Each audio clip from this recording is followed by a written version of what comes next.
आणि आता आपल्या चर्चेकडे वळूया।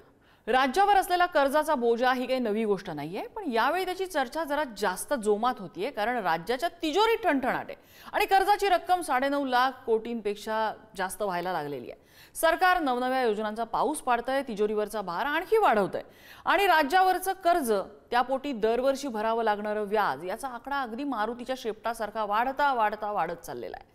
नियंत्रण करण्यासारखी परिस्थिती सध्या तरी दिसत नाहीये। याला जबाबदार कोण? सध्याचं फडणवीस सरकार, त्यापूर्वीचं शिंदे सरकार, की त्याही आधीचं उद्धव ठाकरे सरकार, की त्यापूर्वीचं काँग्रेस सरकार? मतांचा जोगवा मागण्यासाठी डोंगरभर योजना घोषित करायच्या आणि निवडणुका झाल्यानंतर त्यातल्या बोगस लाभार्थ्यांना गाळत बसायचं। मात्र दरम्यानच्या काळात जे पैसे लाटले जातात त्याचं काय? लाडकी बहीण योजनेत तेच आहे। शेतकरी कर्जमाफी योजनेत खरे गरजवंत शेतकरी दूर राहत आहेत, नवशे कर्जमाफी घेऊन मोकळे होत आहेत। पीक विमा योजनेमध्ये पीक कंपन्यांनी लाटलेल्या रकमेची तर मोजदादच नाहीये। हे योजनांचा सावळा गोंधळ याच सरकारमध्ये होतो असं मानायला नको। सगळ्या सरकारमध्ये पहिले पाढे 55 अशी परिस्थिती आहे। मग या सगळ्याला जबाबदार कोण? राज्यात कर्जाच्या बोजामधनं या बाहेर कसं काढायचं राज्याला कोण काढणार आहे? हाच आपला आजचा चर्चेचा विषय आहे।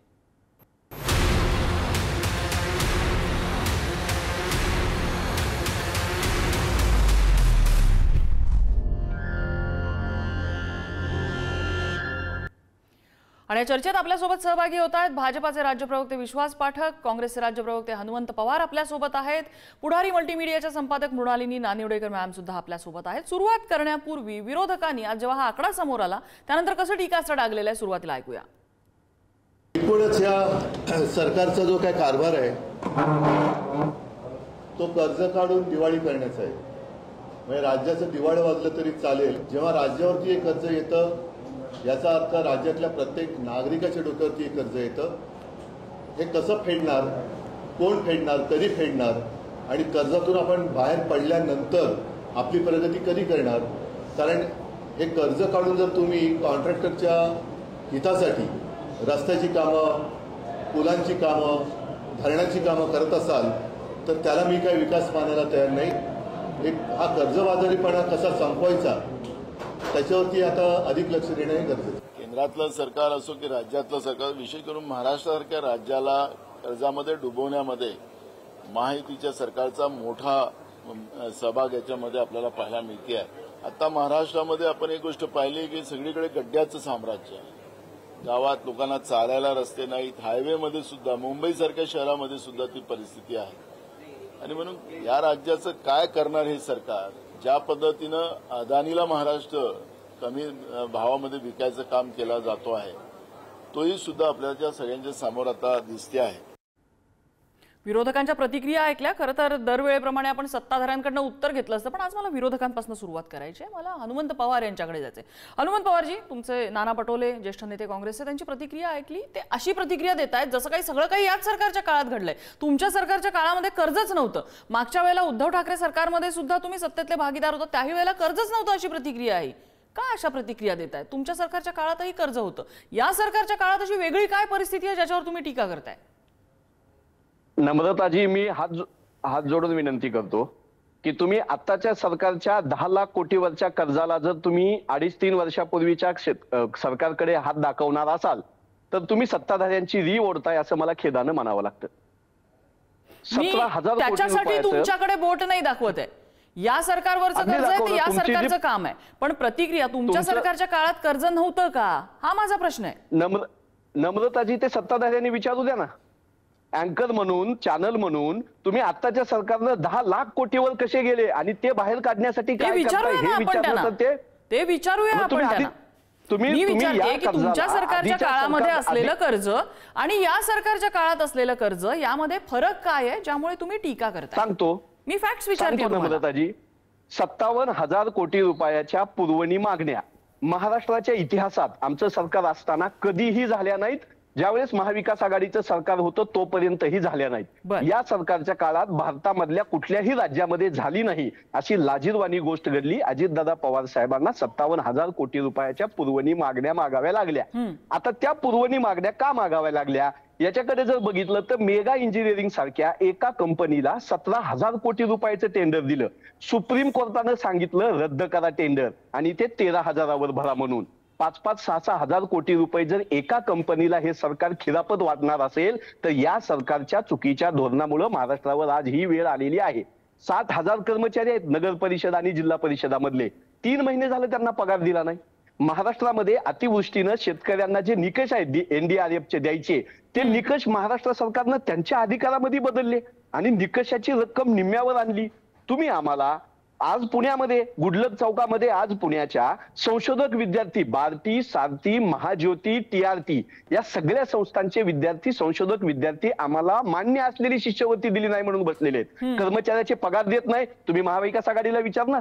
संशोधक विद्यार्थ्यांना मंजूर केलेली शिष्यवृत्ती देत नाही. महाविकास आघाडी सरकारला विचारणार. NDRFचे सरकार शेतकऱ्यांना निकष द्यायचे नुकसान भरपाईचे तुम्ही निम्म्यावर आणले. महाविकास आघाडीला विचारणार. सगळ्याच प्रश्नाची उत्तरं जर महाविकास आघाडीला विचारायची असतील तर महाविकास आघाडीच्या ताब्यात सरकार द्या. 57,000 कोटी रुपयाच्या पुरवणी मागायची वेळ आम्ही महाराष्ट्रावर येऊ देणार नाही. चालवलं ना आम्ही ही सरकार. अजितदादाच होते ना अर्थमंत्री आमच्या इकडे, त्यावेळेस नाही अजितदादांना मांडावी लागली. पण तुम्ही एकाच मेगा इंजिनिअरिंगला दुसऱ्या एका प्रकरणामध्ये 10-10 हजार कोटी रुपयाचा दंड माफ करताय आणि त्याच्या बदल्यात 500 कोटी रुपयाच्या जाहिराती टाकताय. आर्थिक दृष्ट्या प्रचंड भोंगळ कारभार, लुटालूट आणि या सरकारचा भ्रष्टाचार महाराष्ट्राच्या आताच्या या तिजोरीतल्या खडखडाला जबाबदार आहे. महाराष्ट्र सरकारनं लोकांना उत्तरं द्यावी. विरोधकांना उत्तरं मागायची असतील तर विरोधात बसावून सत्ता आमच्याकडे द्यावी. बर, मी विश्वास पाठक यांना विचारते. आता ह्याच गोष्टी, ह्याच फॅक्ट ज्या तुम्ही मांडताय, तुम्ही म्हणताय ह्या फॅक्ट्स आहेत ना, आपण विश्वास पाठकांना विचारूया. विश्वास पाठकजी, याच्यावर काय स्पष्टीकरण आहे सरकारचं? नम्रताजी, विषय असा आहे की आपला एकंदरीत जो GDP राज्याचा, त्या GDPच्या किती पर्सेंटेजवर आपण कर्ज सध्या घेतलेलं आहे? आपल्या GDPच्या 25% पर्यंत आपण कर्ज घेऊ शकतो. महाराष्ट्राने ते आतापर्यंत 18% अवेल केलेलं आहे. कर्ज घेणं हे गुन्हा नाही आहे. बरोबर. कर्ज घेतल्यानंतर तुम्ही त्याचा विनियोग कसा करता, त्याच्यातनं काय काय रोजगाराच्या संधी उत्पन्न होतात, त्यातनं रेव्हेन्यू कसं जनरेट होतो ते महत्वाचं आहे. या सरकारने जर कर्ज घेतलेलं असेल तर कर्जाच्या माध्यमातून कोस्टल रोड लोकांना डोळ्याने दिसतोय, मेट्रो लोकांना डोळ्याने दिसतोय, अटल सेतू दिसतोय, समृद्धी महामार्ग मिळतोय, शेतकऱ्यांना दिवसा विजेसाठी सोलर पंप दिले जातात, त्या विजेचे दर कमी करण्याचा प्रयत्न होतोय, आयुष्यमान सारख्या माध्यमातून आपण इन्शुरन्स देतोय, अशा अनेक गोष्टी करताय. बघा, कर्ज देखील देणारी कंपनी केव्हा बघते की कर्ज देताना तुम्हाला इक्विटी देखील येते आहे का? महाराष्ट्र असं एक राज्य आहे जिथे फॉरेन डायरेक्ट इन्व्हेस्टमेंटमध्ये महाराष्ट्र नंबर 1 आहे. म्हणजे भारताच्या एकूण FDIच्या 30% FDI केवळ महाराष्ट्रामध्ये आहे. हेच FDIचं जे गणित होतं यांच्या काळामध्ये जेव्हा उद्धव ठाकरे मुख्यमंत्री होते, महाराष्ट्र 5व्या क्रमांकावर गेला होता. जेव्हा डेव्हलपमेंटल ऍक्टिव्हिटीज होतात, जेव्हा एक डिसिजिव्ह लिडरशिप असते, एक प्रामाणिक मुख्यमंत्री असतो, तेव्हा अशा प्रकारची रचना असते. आता तुम्ही म्हणाल की 9 लाख म्हणजे जास्त नाही का? नक्की जास्त आहे. मात्र मी काही राज्यांची नावं घेतो, त्यांच्या GDPच्या किती टक्के त्यांनी कर्ज घेतलंय ते आपण बघूया. महाराष्ट्राने 18% घेतलं आहे. मात्र हिमाचल प्रदेश जिथे यांची सत्ता आहे 40% GDPच्या, केरळ 34%, तेलंगणा 28%, झारखंड 27%, तामिळनाडू 26%, कर्नाटक 25%. त्यामुळे FRBMचे काही नॉर्म्स असतात, त्या नॉर्म्स प्रमाणे तुम्ही वेल विदिन लिमिट कर्ज घेताय का, त्याचा विनियोग व्यवस्थित करताय का, हे जास्त महत्वाचं आहे. तर मला असं वाटतं की उगाच अशा वल्गना करणं आणि बोलणं हे बेसलेस आहे. बर, मी नानिवडेकर मॅमकडे येते. नानिवडेकर मॅम, 2 वर्षापूर्वी एक सरकार होतं ती पक्षाचं, 10 वर्षापूर्वी आणखीन वेगळ्या पक्षाचं सरकार होतं, पण त्यावेळेला GDP असेल, महागाईचा दर असेल, रुपयाची किंमत असेल, हे सगळं काही वेगळं होतं त्याही वेळेला. म्हणजे अगदी आपण 6 महिन्यापूर्वीचा जर विचार करायचा म्हटला तर ह्या गोष्टी वेगळ्या असतात. या क्षणाला जो कर्जाचा आकडा आहे हा खरोखर इतका ढगफुटी झाल्यासारखा मोठा आहे की त्याचं राजकारण केलं जात आहे, की खरंच एक नागरिक म्हणून, महाराष्ट्राचा नागरिक म्हणून आम्ही चिंता बाळगावी?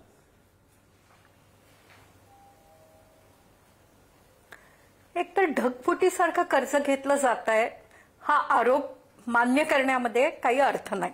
बर, कोणकोणत्या राज्यांनी किती किती कर्ज घेतलेली आहेत ही वस्तुस्थिती समोर आहे.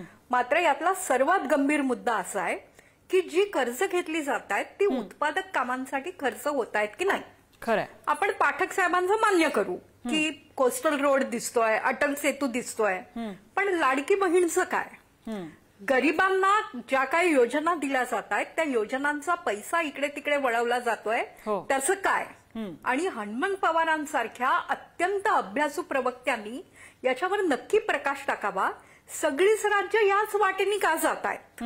मग लाडकी बहीण फक्त या सरकारने दिलं अशातला भाग नाही. हे सत्तेत आले असते तर ते तेच करणार होते जी आता हनुमंतराव मागणी करतायत. आणि यात सर्वात मोठा दोष जर असेल तर ज्या रेवडी कल्चरवर पंतप्रधान नरेंद्र मोदी यांनी सातत्याने टीका केली, त्यांचं सरकार, भाजपची सरकार असलेली राज्य याच वाटेनी जात आहेत.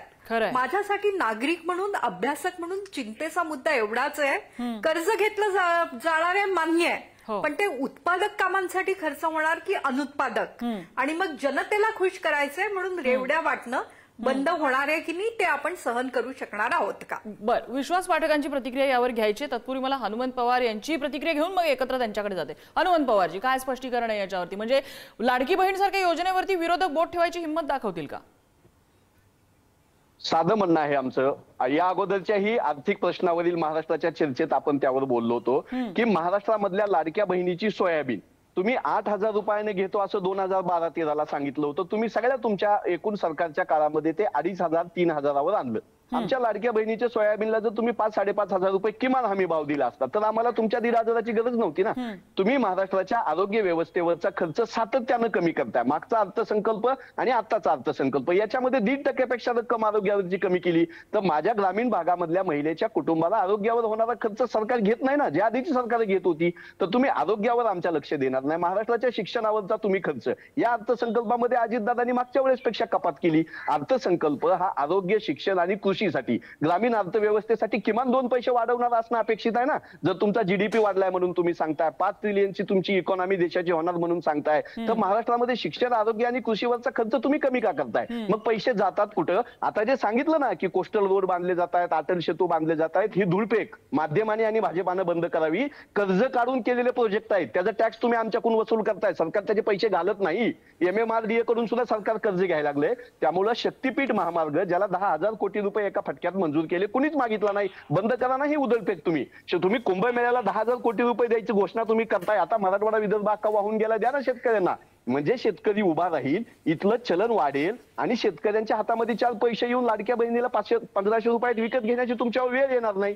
तुम्ही आम्हाला भिकारी समजताय आणि लाभार्थी करताय. आम्ही म्हणतो की आमच्या कष्टाची नुकसान भरपाई द्या, आमच्या हक्काचे पीक विम्याचे पैसे द्या, आमच्या मुलाच्या शिक्षणावरचा खर्च कमी करू नका. टेस्ला गाडी घेतली त्या परिवहन मंत्र्याच्या नातानं, पण याच जळगावमध्ये परिवहन खात्याच्या एसटी मधून दुसरीच्या मुलाला, 5वीच्या मुलांना खाली उतरवलं जातं आज तुमचे पास नाहीयेत म्हणून. तर तुमचं जी आर्थिक सुबत्ता सांगताय ना, ती सुबत्ता तुमच्या मंत्र्यांना, सरकारला आणि तुमच्या 2 उद्योगपतींमध्ये वाटली जाते. महाराष्ट्राच्या शेतकऱ्यांच्या बोजा आहेच आहे, त्यांच्या पीक कर्जाचा बोजा आहे आणि राज्यातलं सरकार जे कर्ज घेतंय तो पण बोजा आमच्यावरच असणार आहे. 64,000 कोटी रुपये नुसतं व्याज देतो हो महाराष्ट्र.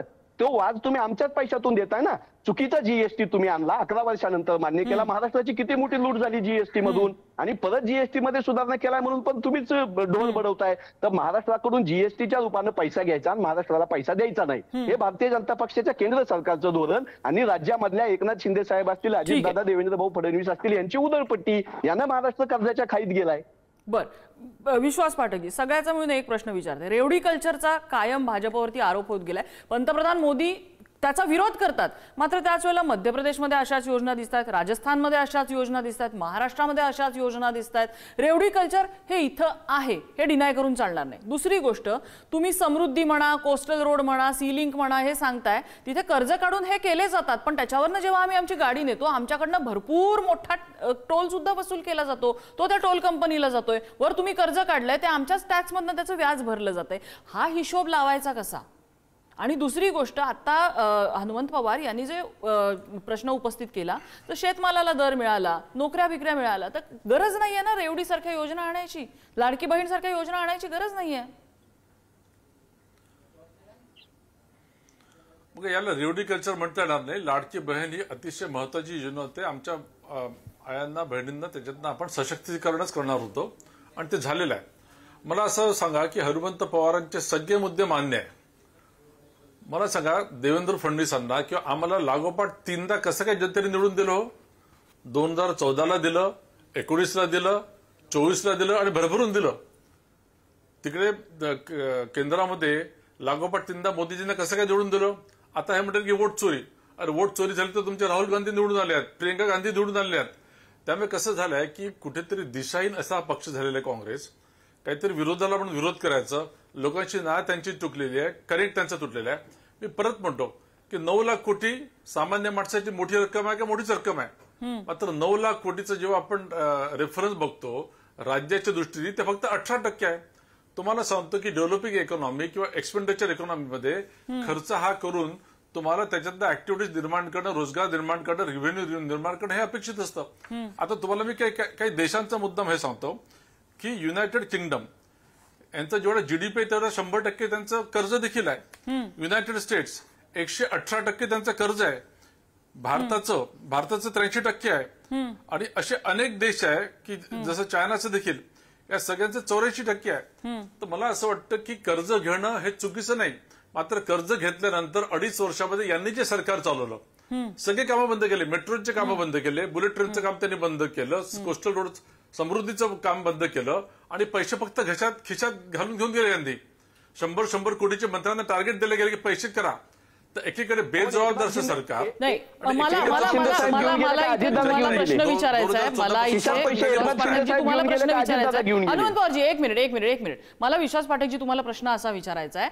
तुम्ही म्हणताय लाडकी बहीण आपण उदाहरण लाडकी बहीणचं घेऊया. लाडकी बहीण योजना चांगली आहे का? 100% चांगली आहे. ग्रामीण भागामध्ये, दुर्गम भागामध्ये ज्या महिला आहेत, ज्यांच्या हातात आज पैसा नाहीये, त्यांच्या हातात पैसा पोहोचतो या योजनेने 100% चांगली आहे. पण त्याच्यामध्ये जो पण आहे ना, त्याला तुम्ही कुठे उत्तर देत नाही. अकाउंटेबिलिटी काय? थोडक्यात काय, जो डायरेक्ट टॅक्स पेअर आहे, इनडायरेक्ट टॅक्स तर तो देतच असतो, पण त्याच्या इन्कमला तुम्ही अकाउंटेबल धरता सरकार म्हणून, त्याच्याकडनं डायरेक्ट टॅक्स घेता. ह्या डायरेक्ट टॅक्स, इनडायरेक्ट टॅक्स मधनं आलेल्या गोष्टींमधनं इन्फ्रास्ट्रक्चर उभं राहतं. त्या इन्फ्रास्ट्रक्चरचा वापर करताना वर त्याला टोल बिल सारख्या गोष्टींसाठी परत पे करायला लागतं. म्हटल्यानंतर तिथले जे कॉन्ट्रॅक्टर्स आहेत त्यांना तुम्ही अकाउंटेबल धरता का, की एवढ्या वेळेमध्ये मला हे प्रोजेक्ट पूर्ण करून हवंय. असं जर असतं तर मुंबई गोवा महामार्ग 20 वर्ष रखडलाच नसता. समृद्धी महामार्गावरनं जाताना हा रस्ता किती खराब बांधलाय अशा लोकांच्या प्रतिक्रिया आल्याच नसत्या. अकाउंटेबिलिटीचा प्रश्न इथे येतोय. विश्वास पाठकजी. नम्रताजी मला एक सांगा की महामार्ग तयार झाल्यानंतर टोलच्या माध्यमातून पैसे न खर्च करता अजून वेगळ्या प्रकारे असं मला एखादं मॉडेल सांगा आता आजच्या जगातलं सध्या कुठेतरी. टोल बंद पैसे रिकव्हर होतातच, ते फायनान्शियल मॉडेलच आहे त्याच्यामध्ये. माझा टोल घ्यायला आक्षेप नाहीये. माझा टोल घ्यायला आक्षेप नाहीये. अकाउंटेबिलिटीचा मुद्दा आहे. ऐकून घ्या ना. अकाउंटेबिलिटी सगळं आहे. 2014 पासून मला सांगा की मोदीजी या देशाचे प्रधानमंत्री आहे. तुम्ही आम्ही सगळे आपण चाकरदामे आहेत. 2014 पासून कधी मोदीजींनी डायरेक्ट टॅक्सेसचे, प्रत्यक्ष कराचे दर वाढवले आहेत? किंबहुना 2.5 लाखावरनं आता 12 लाखापर्यंत स्टॅम्प गेलेली आहे. तुम्हाला त्याच्याबद्दल बेनिफिटच मिळतोय. कॉर्पोरेट टॅक्स जो आधी 30% होता तो देखील 5% कमी करून 25% आणलेला आहे. इनडायरेक्ट टॅक्सेसचे दर जीएसटी आणण्याच्या आधी जवळजवळ 25% वर सरासरी दर होते. 150 वेगवेगळे कायदे होते. ते सगळे सबझ्युम करून आज दर हे फक्त 5% आणि 18% असे 2च केलेले आहे. टप्प्याटप्प्याने जबाबदारीने जे आहे सरकार काम करतं आणि लोकांची नाव ओळखून काम करतं, तेव्हा कुठे आम्हाला इतक्या मोठ्या प्रमाणामध्ये यश मिळतं. आमचं लोकांशी पूर्ण कनेक्ट आहे. आम्ही जे काही करतो ते योग्य करतो. चुकलं तर आम्ही करेक्शन देखील करतो. बरोबर. तुम्ही म्हणताय टॅक्सेसचे दर वगैरे कमी केले. मग त्याच उदाहरणामध्ये लाडकी बहीणमध्ये तुम्ही दर महिन्याला 1500 रुपये देताय. 5 वर्ष द्या, 10 वर्ष द्या. तिथून पुढचे 5 वर्ष 1500 पैकी 500 रुपये सरकारला परत द्यायचे. ही अकाउंटेबिलिटी आपण का आणू शकत नाही? घाबरतो का आपण की आपल्याला मतं मिळणार नाही त्या वरच्या 500 रुपयांसाठी? अजिबात नाही.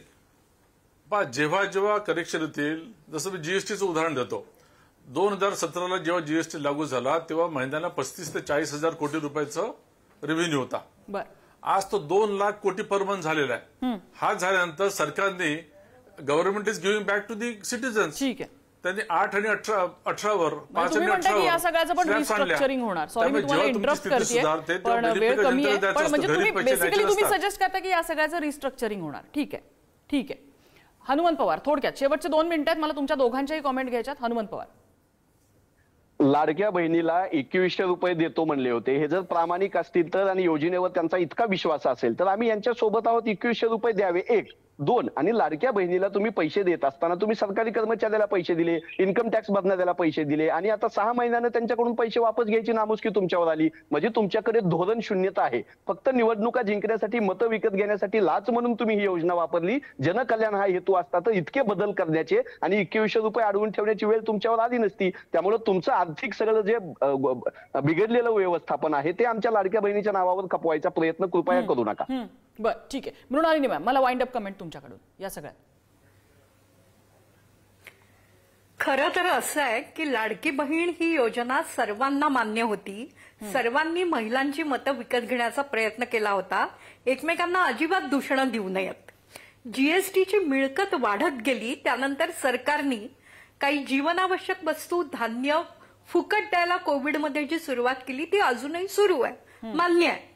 पण यातनं कॅपिटल जनरेशन होत आहे का? करेक्ट. हणमंत पवार जे मुद्दे उपस्थित करतायत त्यातल्या काहींना बगल देता येणार नाही की सामाजिक सुरक्षिततेवर या सरकार वेगळ्या पद्धतीने जरी खर्च करत असला तरी काही गोष्टी बार्टीची मुलं, सारथीची मुलं जर आंदोलनं करत असतील तर सरकारसाठी हे भूषणावह नाही आहे. आणि कोणत्याही सरकारनी यांनी राजकारण सोडून द्यावं. दोघांनी महाराष्ट्राला कुठे जायचंय, देशाला कुठे जायचंय.